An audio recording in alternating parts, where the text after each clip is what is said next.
जय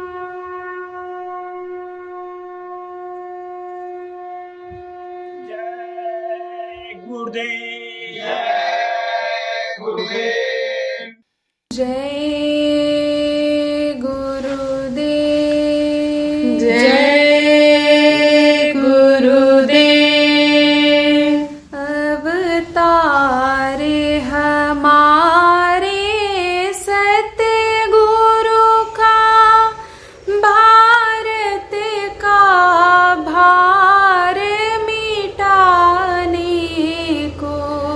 अवतार हमारे सतगुरु का भारत का भार मिटाने को। अवतार हमारे सतगुरु का भारत का भार मिटाने को।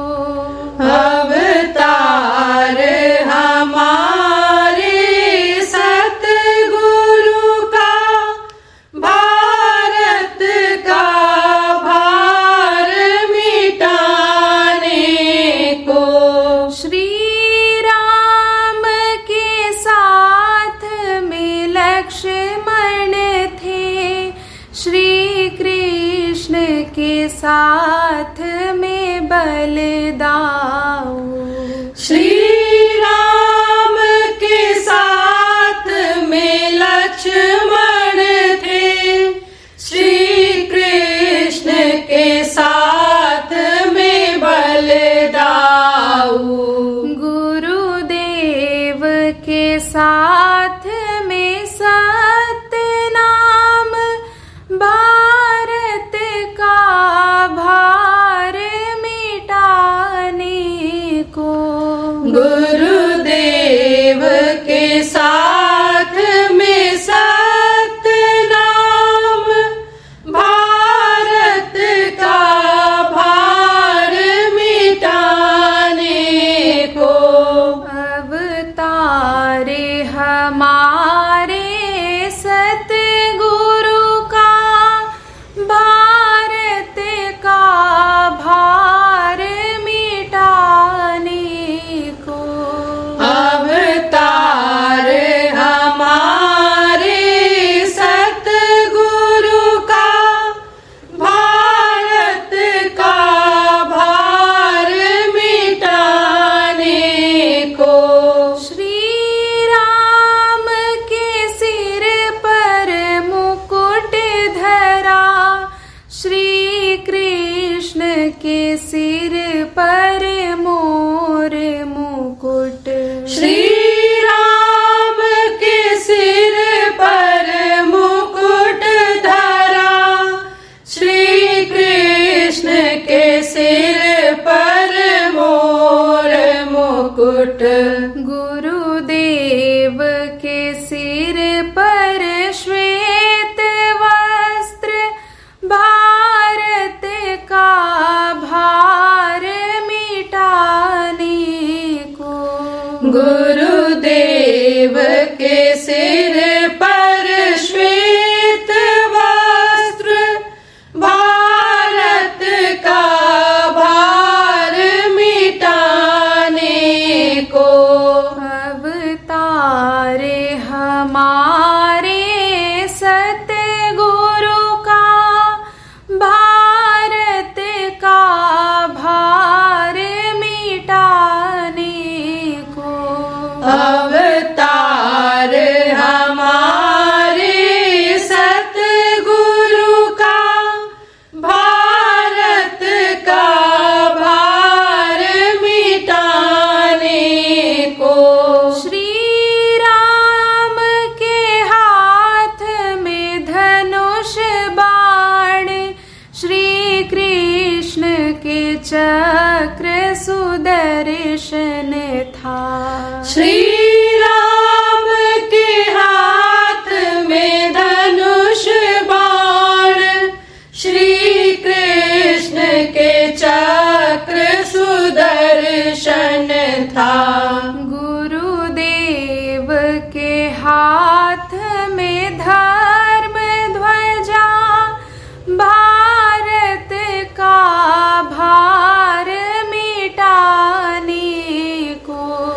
गुरुदेव के हाथ में धर्म ध्वजा, भारत का भार मिटाने को। अवतार हमारे सतगुरु का, भारत का भार मिटाने को। अवतार हमारे सतगुरु का, भारत का भार मिटाने को। श्री राम के साथी वानर थे, श्री कृष्ण के साथी ग्वाल बाल। श्री राम के साथी वानर थे, श्री कृष्ण के साथी ग्वाल बाल। गुरुदेव के साथी सतसंगी, भारत का भार मिटाने को। गुरुदेव के साथी सतसंगी, भारत का भार मिटाने को। अवतार हमारे सतगुरु का, भारत का भार मिटाने को। अवतार हमारे सतगुरु का, भारत का भार मिटाने को। श्री राम ने मारा रावण को, श्री कृष्ण पछाड़े कंसा को। श्री राम ने मारा रावण को, श्री कृष्ण पछाड़े कंसा को। गुरुदेव ने काटा काल जाल, जीवों को पार लगाने को। गुरुदेव ने काटा काल जाल, जीवों को पार लगाने को। अवतार हमारे सतगुरु का, भारत का भार मिटाने को। अवतार हमारे सतगुरु का, भारत का भार मिटाने को। अवतार हमारे सतगुरु का, भारत का भार मिटाने को। अवतार हमारे सतगुरु का, भारत का भार मिटाने को। जय गुरुदेव। जय गुरुदेव।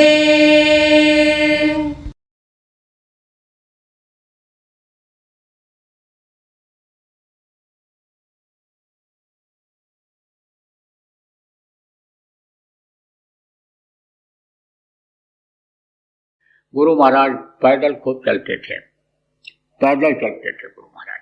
आप ये समझो प्रचार के लिए जब आदेश हुआ तब समझो तो मेहनत किए ही किए, ऐसी ऐसी जगहों पर गए कि जहाँ पर लोग नहीं पहुँच पाते थे, वहाँ गए, जीवों को जगाया। जहाँ कोई नहीं पहुँच पाता है, जहाँ कोई कुछ नहीं कर पाता है, वहाँ जो जाता है वही मान होता है। ऐसे को भूखा है जो कभी कुछ खाया नहीं अच्छी चीज, उसको अगर खिला दिया जाता है तो समझो उसमें ज़्यादा सवाब, ज़्यादा पुण्य जिसको कहते हो मिलता है। तो गुरु महाराज तो जब काम शुरू किए तब तो मेहनत किए ही, पैदल चले ही, लेकिन पहले भी पैदल चलते थे। दूर कहीं जाना हो तो रेलगाड़ी में बैठ करके चले जाते थे। उनको मालूम था कि जीव कहाँ कहाँ हैं, कहाँ कहाँ जीव हैं, उनको जानकारी हो जाती थी कि संतों के जीव हैं कहाँ।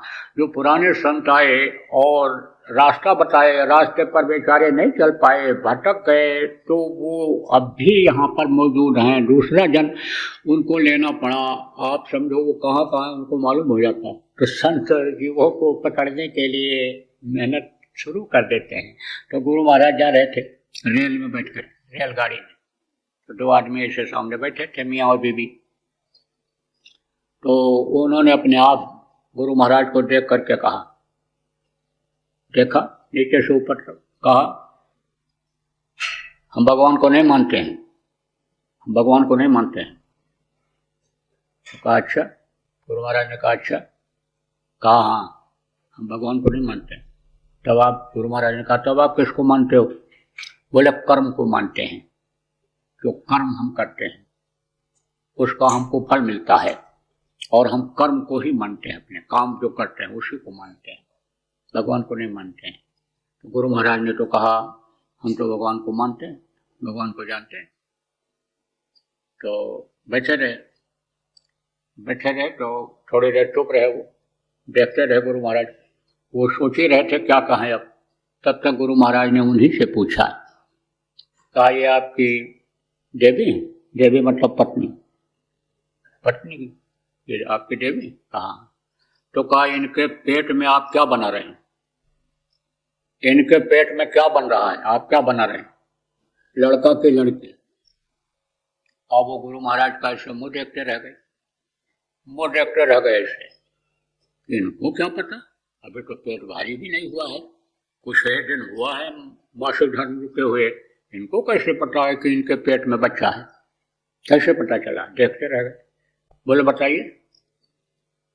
और आप भगवान को नहीं मानते हो, इसलिए आप नहीं बोल पा रहे हो, नहीं बता पा रहे हो। मैं भगवान को मानता हूँ, इसलिए मैं बता सकता हूँ इनके पेट में क्या है। तो कहा आप अगर बता दो और सही निकल गया तो हम भगवान को मान लेंगे। तब गुरु महाराज ने कहा जाओ, लड़की होगी, लड़की पैदा होगी, लड़की पल रही है इनके पेट में। और बाद में आप ये समझो कि जब लड़की पैदा हुई तो दूसरी जगह फिर गए वो, और गुरु महाराज का पैर छुए, प्रणाम किया और कहा मैं वही हूँ जो ट्रेन में बैठ करके आपके साथ गया था। तब गुरु महाराज भी बोले कि क्या हुआ, लड़की हुई? बोले लड़की हुई। अब मान रहे हो भगवान को? बोले अब मान लिया भगवान, अब मान लिया। तो क्या होता है कि एक तरह से ऊपर से छाया होती, किसकी? ये जो आपको बताया गया, जो बराबर सत्संग सुनते रहते हो कि 16 सूत्र जो उन्होंने भेजा था 16 अपने पुत्रों को, उनमें से इनकी दो की छाया जीवों पर पड़ जाती है तो वो चिन्हित हो जाते हैं, तो उनकी संभाल बराबर होती रहती है। तो देखो ज़्यादा समय नहीं है, अभी आपको झंडा भी फहराना है, इधर झंडारोहण का भी समय हो रहा है, उसका भी समय है। तो आपको मैं बताना चाहता हूँ कि गुरु महाराज ने बड़ा मेहनत किया। तो गुरु महाराज जो है यानी समझो भविष्य के बारे में भी लोगों को चेताते रहते थे, बताते रहते थे।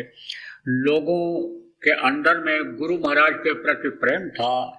कहते हैं जिस देश में रहो उस देश के प्रति वफादार रहो, जहाँ का अन्न खाओ वहाँ उस धरती के वफादार रहो। आप ये समझो, इसलिए गुरु महाराज लोगों को बताते भी रहते थे, समझाते भी रहते थे। बुद्धि जिससे लोगों की खराब हो जाती है उन चीज़ों को छोड़ने के लिए भी प्रेरणा देते रहे। बराबर शाकाहारी रहने का, नशा मुक्त रहने का संदेश बराबर गुरु महाराज शुरू से ही देते रहे हैं। लेकिन कोई मांसाहारी हो, कोई शराबी हो, कोई व्यभिचारी हो, कोई बुरा कर्म करने वाला हो, उसको कोई बात जब मना करो तो उसको हो जाती है नाराजगी। किसी के बारे में जैसे मैंने बताया कि बता दिया था गुरु महाराज ने कि यानी समझो कि इसके पेट में, देवी के पेट में लड़की है।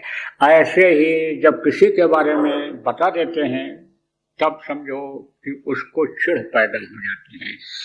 लेकिन संतों का काम क्या है? संतों का काम यही है आगाह करना, बताना, कि जिससे उसका भी नुकसान न हो और दूसरे का भी नुकसान न हो। मुखिया ऐसा बना दिया जाए कि जो ऐसा निर्देश दे दे, ऐसा काम कर दे कि बहुत से लोगों का जान खतरे में पड़ जाए, इसलिए ये तो बताना ही पड़ता है। तो गुरु महाराज उस समय भविष्यवाणियाँ किया करते थे, लोगों के बारे में भी बता दिया करते थे। तो उस समय पर बहुत पहले भी गुरु महाराज ने, आप ये समझो आज़ादी के पहले भी बताया था कि ये राजतंत्र खत्म हो जाएगा, प्रजातंत्र आ जाएगा। बहुत सारी बातों को बताया। उस समय पर लोग गुरु महाराज से नाराज भी हुए कि देखो ये राज खत्म करने के लिए हमारे आए हैं, ये ऐसा हमको बता रहे हैं। लेकिन सही बात तो गुरु महाराज लोगों को बता ही दिया करते थे। ऐसे उस समय पर यानी समझो कब, जब गुरु महाराज को जेल जाना पड़ा था। एक समय ऐसा आया था भारत के इतिहास में कि इमरजेंसी लगी थी, आपातकालीन स्थिति आ गई थी। उससे पहले गुरु महाराज आगाह किया करते थे, सबके बारे में बताया करते थे, बोला करते थे। जो सत्ता पक्ष के लोग हैं, जो किसान मजदूर हैं, अधिकारी हैं, सबको बताया करते थे, आगाह किया करते थे। लेकिन समझो कि तकलीफ होती थी। जैसे फोड़े का ऑपरेशन किसी का करो तो उस समय दर्द होता है, लेकिन फोड़े का ऑपरेशन करना भी जरूरी होता है, नहीं तो वही नासूर बन जाता है, हड्डी काटनी पड़ती है। इसलिए संतों को बताना भी पड़ता है। तो गुरु महाराज यानी समझो कि कहने लग गए, बताने लग गए कि विप्लवकारी रेखा है। विप्लवकारी रेखा किसके हाथ में है? उस वक्त की जो बेवा प्रधानमंत्री थी। बेवा किसको कहते हैं? जिसका पति खत्म हो जाता है, मर जाता है, उसको कोई विधवा कहता है, कोई विडो कहता है, कोई बेवा कहता है। तो गुरु महाराज बेवा प्रधानमंत्री कह करके संबोधित किया करते थे। तो बेवा प्रधान कहा, इनके हाथ में ऐसी विप्लवकारी रेखा है कि लाखों लोगों की बेगुनाह मौत होगी, इस समय बेगुनाह मौत होगी। अब इसी पर वो चढ़ गई और ऐसा समय आ गया कि उसके जो कार्यकलाप थे, उसकी जो क्रिया थी, उससे लोग नाराज होने लग गए।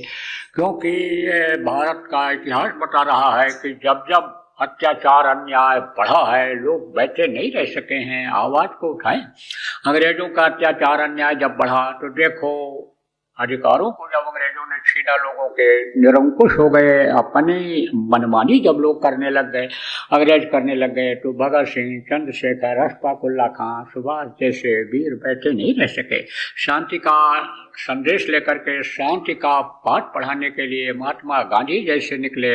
एक समझ लो कि वैचारिक क्रांति लेकर के महात्मा गांधी निकले। देखो गुरु महाराज भी वैचारिक क्रांति पर विश्वास करते थे। अन्य सारी क्रांतियों से वैचारिक क्रांति में ज्यादा पावर है, ज्यादा ताकत है। वैचारिक क्रांति किसको कहते हैं? विचारों में परिवर्तन ला दिया जाए, बदलाव ला दिया जाए विचारों में। तो विचार की ही तो ये बात चल रही है। आजकल जो इस समय पर प्रचार प्रसार हो रहा है, जो अभी अभियान आज से लागू हो गया, ये चलेगा आपका प्रचार प्रसार का, उसमें अन्य समझो वैचारिक क्रांति ही लानी है, विचारों में परिवर्तन ही लाना है। हाथ जोड़कर विनय हमारी, तजो नशा बनो शाकाहारी, छोड़ो व्यभिचार बनो ब्रह्मचारी, सतयुग लाने की करो तैयारी।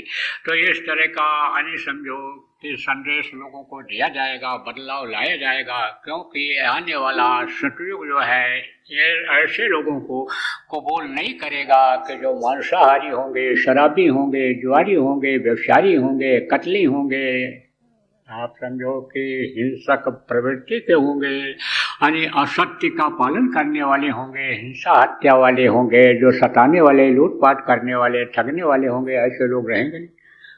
तो ये मनुष्य शरीर ये मिला है, मानव मंदिर मिला है, कुछ समय के लिए मिला है, भगवान के प्राप्ति के लिए मिला है, भगवान से मिलने के लिए मिला है, ये दोबारा जल्दी मिलने वाला नहीं है। तो फिर तो वो बेचारे फंस जाएंगे। वो तो अकाल मृत्यु में जो जाएंगे, अकाल मृत्यु में जो जाएंगे, प्रेत योनियों में चले जाएंगे, बहुत भटकना पड़ता है, बड़ी मार पड़ती है प्रेत योनि में, आप समझो बहुत तकलीफ होती है, तो उनको तो बचाना है ही। तो गुरु महाराज ने भी वैचारिक क्रांति शुरू किया और लोग मतलब यह है कि प्रचार करने लग गए। लेकिन कुछ लोग उसमें ऐसे भी थे, बोले भाई नहले पर दहिला रखना पड़ेगा। चंद्रशेखर आजाद, भगत सिंह, चंद्रशेखर, अशफाक उल्लाह खां, राजेंद्र रहड़ी, सुखदेव जैसे यानी समझो वीर, यानी देश में खुशहाली लाने के लिए, स्वतंत्र देश को कराने के लिए, अधिकारों को बहाल कराने के लिए काशी के पंडित को कबूल कर सकते हैं, तो हमको भी आगे बढ़ना चाहिए। तो बेचारे आगे बढ़े। जब आवाज के खिलाफ, जब उनके योजना के खिलाफ आवाज अपने भी प्रेमियों ने लगाया, गुरु महाराज के भक्तों ने, कि भाई ये जो नसबंदी है, ये जो गर्भपात है, ये अमानवीय है। ये समझो कि मनुष्य शरीर उस प्रभु ने बनाया है, किस लिए बनाया है, समझो सृष्टि को बढ़ाने के लिए बनाया है। आप ये समझो इसको तुम क्यों बंद कर रहे हो, इससे बीमारियां फैलेंगी, इससे अन्य तकलीफें लोगों की बढ़ेंगी, इसको बंद कर देना चाहिए। लेकिन उस समय पर तो यह हालत थी नसबंदी की कि पकड़ पकड़ करके लोग ऐसे और नसबंदी कर दिया करते थे। दूध बेचने वाले शहरों में जाते नहीं, लकड़ी बेचने वाले, साग सब्जी बेचने वाले डर के मारे जाते नहीं थे कि कहीं कोटा पूरा करने में हम भी ना पकड़ में आ जाएं। कोटा पूरा करना किसको कहते हैं? अधिकारी कर्मचारी जो पापी पेट के लिए, यानी समझो कि जो उनके शासन में रहने वाले लोग हैं, जो आदेश करते हैं वो पापी पेट के लिए कर डालते हैं, करना पड़ जाता है नौकरी बचाने के लिए। यह टारगेट रखवा दिया गया था, उस समय पर रख दिया था इन लोगों ने कि इतने लोग नसबंदी करेंगे तब ये अधिकारी के पोस्ट पर रहेंगे या कर्मचारी के पोस्ट पर रहेंगे, नहीं तो ये सस्पेंड कर दिए जाएंगे, नौकरी से निकाल दिए जाएंगे। तो नौकरी बचाने के लिए, बच्चों के और रोटी के इंतजाम के लिए बेचारे क्या करते थे, कोटा पूरा कर देते थे। कोटा पूरा करने के लिए पकड़ पकड़ करके कराते थे। लेकिन जब पब्लिक विरोध करने लग गई, पब्लिक में ही ये बात आ गई कि ऐसा नहीं हो सकता है, तब वो लोग भी दब गए वो लोग। लेकिन अब कोटा पूरा करना था, कागज में ही कोटा पूरा कर देते थे, कागज में ही कोटा पूरा कर देते थे। यही कारण है कि नसबंदी हो गई, लूप लग गया तो भी बच्चे पैदा हो गए। दोनों को ताजुब, दोनों को हुआ, किसमें? कागज में। तभी तो लोगों को विश्वास हुआ, और नहीं तो लूप लग जाता, औरत के बच्चा न पैदा होने को होता है, पुरुष को हो जाता, दोनों को शंका होती कहाँ से ऐसा हो गया, कैसा हो गया। तो आपको समझने की जरूरत है, बड़ी उस समय की खराब स्थिति थी। तो उस समय पर उसने कहा इमरजेंसी लगाओ। कौन? वही जो बेवा प्रधानमंत्री थी और उसके साथ जो वही बुद्धि खराब करने वाली चीजों का सेवन करने वाले लोग थे, वो ही लोग समझो कि कहे अब इमरजेंसी लगाओ। जो भी अन्य समझो मुंह से एक बार भी उस समय की व्यवस्था के खिलाफ बोल दिया, उसको उठा उठा करके जेलों में बंद करने लग गए। यह भी नहीं सोच पाए कि यह धर्मपरायण देश है, धर्म की बेल किससे बढ़ी है, कैसे पूरे विश्व में धर्म फैला है महात्माओं के द्वारा, संतों के द्वारा, लेकिन इसका भी ध्यान नहीं रखा। और गुरु महाराज जैसे बहुत से लोगों को जो साधु वेश में थे, उन लोगों को जेल में बंद कर दिया था। बहुत आवाज बंद करने की कोशिश किया गुरु महाराज के, तरह तरह से लोग, तरह से लालच भी दिया। उसी तरह से कि जैसे उस समय के शासन सत्ता ने बहुत से महात्माओं का मुंह बंद कर दिया था। धन के, पद प्रतिष्ठा के लोभ में, लालच में लोग पड़ गए थे और लोग उसी का गुणगान गाने लगे थे। यहाँ तक कि तो बहुत से दुकानदार अपने जो भगवान जिनको मानते थे, फोटो लगाए हुए थे, उसका बेवा प्रधानमंत्री का फोटो लगा करके सुबह शाम अगरबत्ती जलाते थे उसके सामने। ऐसा सकल धर्म दे कहीं विपरीता और कहीं न सकहीं रावण भय भी था, जैसे सब देखते रहते थे धार्मिक लोग। ऐसे समझो कोई कह नहीं सकता था, ऐसे बहुत से लोगों की जबान बंद कर दिया था। लेकिन गुरु महाराज की जबान को नहीं बंद कर पाया। गुरु महाराज को त्रसित तो बहुत किया। 120 दिन गुरु महाराज को बेड़ियों में रखा, हथकड़ी बांधा, जगह बदला गुरु महाराज का जेलों में, और ये खबर भेजा हो माफिया उत्तर प्रदेश का हो गुंडा जा रहा है। जब जेलर ने देखा वहाँ, आप समझो सुप्रिंटेंडेंट ने देखा, जब कहा अरे ये तो साधु है, इनको माफिया रोक कर दिया। उन्होंने गुरु महाराज ने खुद को कहा देख लो मैं क्या हूँ। तो आपको समझने की जरूरत है कि किसी भी तरह से गुरु महाराज को रास्ते से हटाने का प्लान बना लिया था। आप ये समझो जब इंक्वायरी होगी, जब आप ये समझो कि ये सब लोग गुनाह करने वाले जब जेल में जाएंगे, अगर बचेंगे जो, तो जब जेल में जाएंगे वो समय जब आएगा, रिसर्च जब होगा तो सारा पोल खुलेगा, सारा पोल खुलेगा। लेकिन आज हमको ये बात कहने की आवश्यकता महसूस नहीं होती है कि ज़्यादा कुछ इस पर बोला जाए या कहा जाए। लेकिन ये बात समझो कि हर तरह से सताने की कोशिश किया, लालच में दिया कि आप हमारा प्रचार करिए, 2 करोड़ रुपया ले लीजिए, हेलीकॉप्टर ले लीजिए और आप दौरा करिए। लेकिन गुरु महाराज को तो प्रजातंत्र यानी समझो कि लाना था। गुरु महाराज को प्रजातंत्र को बहाल करना था। वो तानाशाही, वो जो उस वक्त का यानी तानाशाही रूपी राजतंत्र था, उसको तो खत्म करना था। तो गुरु महाराज 21 महीने जेल में रहे, कई दिन तक भूखे रहे। क्यों भूखे रहे ये सब बताने की जरूरत नहीं है, समय आएगा लोगों को मालूम हो जाएगा। लेकिन गुरु महाराज भोजन नहीं खाए तो समझो आपकी बहुत तकलीफें गुरु महाराज ने झेली। उसके बाद में देखो समय एक जैसा नहीं रहता है, समय पलटा खाया।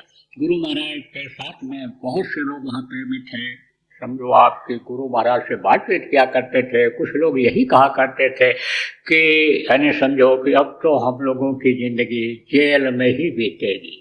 गुरु महाराज बराबर याद दिलाते रहे, सोचो अंग्रेजों का समय, उधर से लेकर अस्त तक लोग कहते थे अंग्रेजों का राज है, इनको कौन हटा पाएगा। लेकिन छोटे छोटे लोग, गांव के लोग यानी समझो जो स्वतंत्रता संग्राम सेनानी कहलाए, नहीं कोई जब उनकी बात को सुनता था। लगा करके टोपी, जब गांधी टोपी जाते थे, लोग कहते थे दरवाजे पर हमारे आज़ादी की बात मत करना, आप हट जाओ नहीं तो अंग्रेज साहब नाराज हो जाएगा, हमको सजा दे देगा। तो वो जंगलों में जाते थे, कहते थे आज़ाद करा लेंगे, आज़ाद करा लेंगे। इन बातों को जब गुरु महाराज लोगों को याद दिलाते थे तब लोगों को ढांढस बनता था, तब लोगों को विश्वास होता था। आप ये समझो कि हम लोग जब जेल गए, अपनी बात बताते, तो वो दरोगा आप ये समझो कि कहा लाओ हथकड़ी लगाओ, उनको हथकड़ी हाथ बांध करके मुर्गा बनाते थे और फिर बाद में पीटते थे, मारते थे। जब हमने कहा दादा दादा, उसको लोग कहते थे दरोगा, दादा जो कोतवाल था, कहा दादा आपने वक्त देखा होगा अंग्रेजों का, आप तो बुढ़े हो, अब तो आप रिटायर होने वाले हो, कोई कहता था। तो गुरु महाराज की दया से इस बात का उसके ऊपर प्रभाव पड़ गया और वो ऐसे थोड़ी देर तक दरोगा जी ऐसे सोचते रहे, बोले ले जाओ इनको हवालात में बंद कर दो। बहुत हम लोगों से भी समझो सिफारिश करवाया लोगों ने कि सोच रहे थे काम का आदमी है, हमारी पार्टी में हो जाएगा, हमारे साथ हो जाएगा, काम करेगा। शहर में हमारा घर था, उनकी प्लानिंग ये थी वहाँ के लोगों की, यहाँ दफ्तर खोल लेंगे, हमारा काम करेगा। लेकिन जब देखा नहीं दिखेगा तब समझो धाराएं लगा करके और जेल में भेज दिया।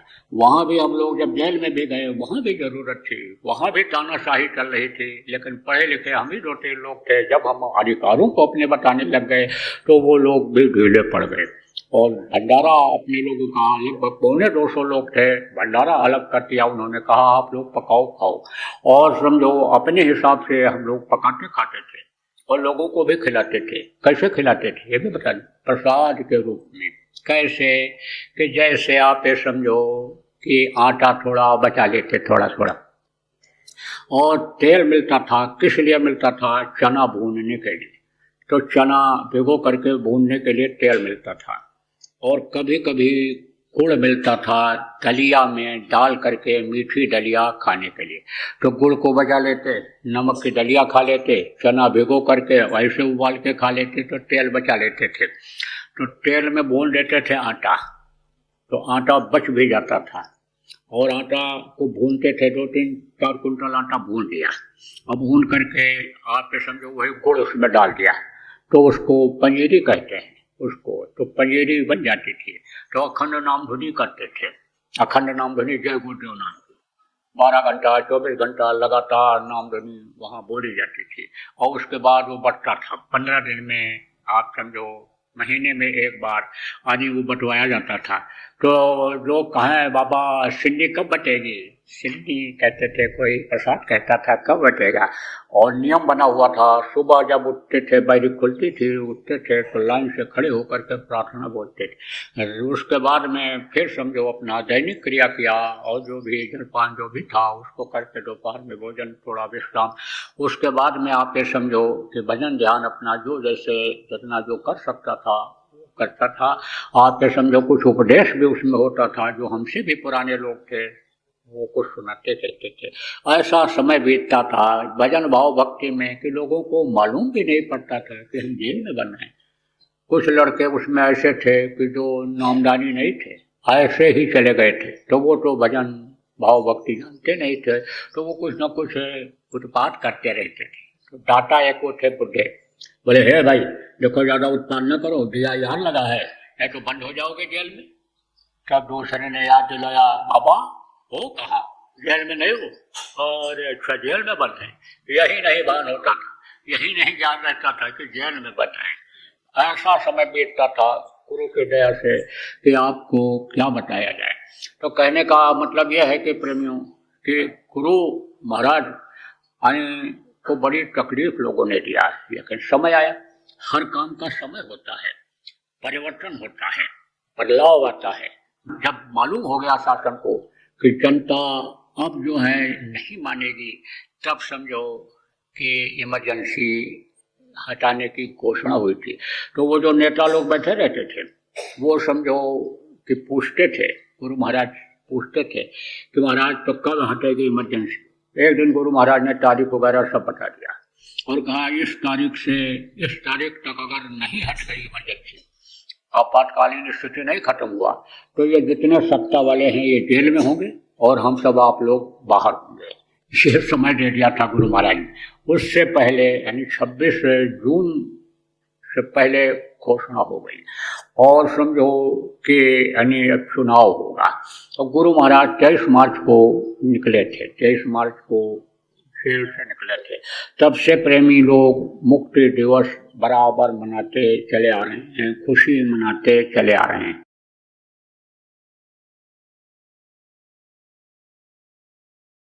तो डम डम डम डम महादेव का डमरू बजने वाला है, अब कुछ होने वाला है, वक्त बदलने वाला है। आज की तारीख आप नोट कर लो, आज तारीख है 8 मार्च 2024 और महाशिवरात्रि की तिथि है। अगला महाशिवरात्रि तक आने तक आपको बहुत बड़ा परिवर्तन दिखाई पड़ेगा, डमरू का असर दिखाई पड़ेगा। संकेत उन्होंने कर दिया और अब उनका डमरू लोगों को पता चलेगा। आगे क्या होने वाला है वो ट्रेलर वो दिखाएंगे। सिनेमा देखने जाते हैं जो लोग, उनको मालूम है ट्रेलर क्या होता है। जब आधी पिक्चर हो जाती है, ख़त्म हो जाती है, तब आने वाली पिक्चर का कुछ हिस्सा पानी पेशाब के लिए जो इंटरवल होता है उसमें दिखाते हैं। तो ट्रेलर अपना दिखाने लगेंगे और ट्रेलर दिखाने के बाद आप ये समझो कि इनका तांडव होगा। तांडव किसको कहते हैं? ये ऐसे जैसे ये तखत है, ये ऐसे धम धम धम इस पर कोई ऐसे ऐसे नाचने लगे, पैर पटकने लगे, तो उसको तांडव कहते हैं। ऐसे ये धरती पर पैर मारेंगे, चेतावनी फिर देंगे, और जब नहीं मानेंगे तो काल के काल में बहुत से लोग समा जाएंगे। जय गुरुदेव। सरकारी व गैर सरकारी अनुदान के लिए बिना सत्संगियों के सहयोग द्वारा जनहित के कार्यों में लगी हुई बाबा जय गुरुदेव धर्म विकास संस्था का मुख्यालय पिंगलेश्वर रेलवे स्टेशन के सामने मक्सी रोड, उज्जैन, मध्य प्रदेश में है। यहाँ पर सत्संग व नामदान का कार्यक्रम होता रहता है। अतः आप श्रोताओं से अनुरोध है कि बाबा उमाकांत जी महाराज के आश्रम उज्जैन एक बार परिवार सहित जरूर पधारिएगा। आपके सुझाव के लिए व्हाट्सएप नंबर 9575600700। जय गुरुदेव, जय गुरुदेव।